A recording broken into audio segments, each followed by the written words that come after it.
بسم اللہ الرحمن الرحیم۔ حالات و واقعات امام حسن عسکری علیہ السلام۔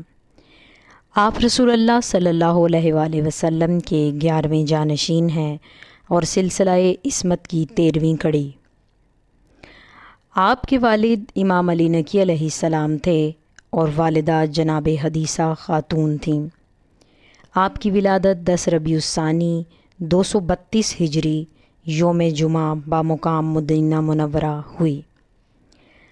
آپ کی ولادت کے بعد امام علی نقی علیہ السلام نے رسول اللہ صلی اللہ علیہ وآلہ وسلم کے رکھے ہوئے نام حسن بن علی سے موسوم کیا۔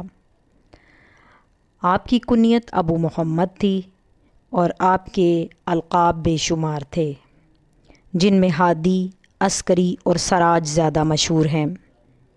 متوکل عباسی، جو ہمیشہ سے آل محمد علیہ السلام کا دشمن تھا، اس نے امام علی نقی علیہ السلام کو بھی جبراً 236 ہجری میں مدینہ سے سرمن رائے بلا لیا۔ حضرت امام حسن عسکری علیہ السلام کو بھی اپنے والد کے ہمراہ جانا پڑا۔ امام نقی علیہ السلام نے آپ کی شادی جناب نرجس خاتون سلام اللہ علیہا سے کر دی، جو قیصر روم کی پوتی اور شمعون وصی حضرت عیسیٰ علیہ السلام کے نسل سے تھیں۔